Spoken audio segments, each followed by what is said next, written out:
তো বাংলাদেশের ফুচকার সাথে টকটা খেয়েছেন। আজকে আপনাদের সাথে আমি শেয়ার করব কলকাতায় কিভাবে সবুজ কালারের যে টকটা খায় ফুচকার সাথে সেটার রেসিপিটা। সো আপনারা আমার সাথে অবশ্যই ফুল ভিডিও শেষ পর্যন্ত দেখতে থাকুন আর উপভোগ করুন একটা মজার ফুচকা টক। হ্যালো এভরিওয়ান, আসসালামু আলাইকুম। কি অবস্থা সবার? একেবারে ডিফারেন্ট জায়গায় ডিফারেন্ট নাম। আমরা বলি ফুচকা বলি কলকাতায়, তো অনেক কিছু বলে পানিপুরি, গোলগাপ্পে, হয়তো একেক জায়গায় একেক রকম নাম বলে। আমরা তো ফুচকা বলি। তো ওরা ফুচকার সাথে যে সবুজ কালারের টকটা খায়, ভাবলাম ওটা একবার ট্রাই করে দেখবো কেমন তা টেস্ট লাগে। ধরে ভাবলাম এটা বানাবো, কিন্তু বানানো হয়ে উঠছিল না, সময় পাচ্ছিলাম না। ফাইনালি যখনই ফুচকা খেতে ইচ্ছা করলো, ভাবলাম এটা ট্রাই করে দেখি কেমন হয়। তার জন্য আমি প্রথমে মটর আর আলু সামান্য লবণ দিয়ে প্রেসার কুকারে সিদ্ধ হতে দিয়ে দিলাম। আর এদিকে আমি টক বানানোর জন্য তেঁতুল নিয়ে নিলাম। আজকে আমি ২ ধরনের টক বানাবো, কিন্তু আপনাদের সাথে শেয়ার করবো জাস্ট সবুজ কালারের যে টকটা বানাবো সেটাই। অন্য কিছু তেঁতুল নিয়ে নিলাম এবং এগুলো পানিতে ভিজিয়ে রেখে দিলাম।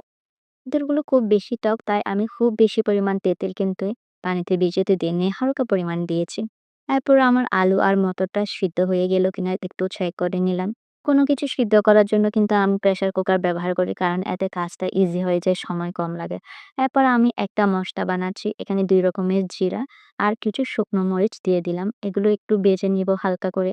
খুব বড় আছে না, হালকা আছে, আস্তে, আস্তে করে ভেজে নিতে হবে, নয়তো পুড়ে যাওয়ার সম্ভাবনা। আর পুড়ে গেলে এখানে আমরা মসলার যে ফ্লেভারটা সেটা পাবো না।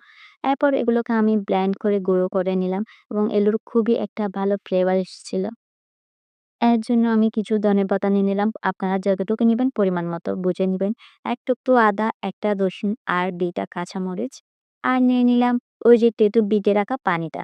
ঝালটা আপনারা যদি আরো বেশি ঝাল খেতে চান, সেক্ষেত্রে আরো একটু কাঁচামরিচ এড করতে পারবেন। আপনাদের উপর ডিপেন্ড করবে এটা। তারপর এটা আমি ব্লেন্ড করে নিলাম এবং ব্লেন্ড করার পর ফ্লেভার এবং স্মেলটা খুবই, খুবই ভালো লেগেছে আমার। আরেকটু ঘন করলে কিন্তু এটা ছাঁকনিও হয়ে যাবে, যেটা সাধারণত ওরা সব অনেক বেশি টান।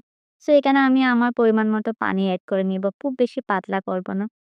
তো এখানে আস্তে, আস্তে লবণ এবং যে মসলাটা রেডি করেছিলাম ওই মসলাটা দিয়ে দিব। আর দিয়ে দিব বিট লবণ, চিনি।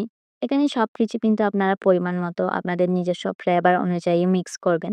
অনেকে ম্যাজিক মসলা ইউজ করে, বাট আমার এই ম্যাজিক মসলা দিয়ে টক একদম পছন্দ না। আর আমি এড করে নিচ্ছি হালকা পরিমাণ পেঁয়াজ, হালকা কাঁচামরিচ এবং কিছু ধনেপাতা। সত্যি এটা করার পর আপনারা দেখবেন এটা খুবই একটা ভালো স্মেল আসে, যেটা দেখলে খাওয়ার ইচ্ছা জাগে। সবকিছুকে একদম খুব ভালো করে মিক্স করে নিবেন, যেহেতু এখানে অনেক রকম মসলা ব্যবহার করা হয়েছে। এখন এই যে আমার টকটা একদমই রেডি হয়ে গিয়েছে। কিন্তু খুবই ভালো এসেছে। আপনারা অবশ্যই এটা বাসায় ট্রাই করবেন। এরপর আমরা ফুচকাগুলো ভেজে নিচ্ছি। আমরা কিন্তু প্যাকেট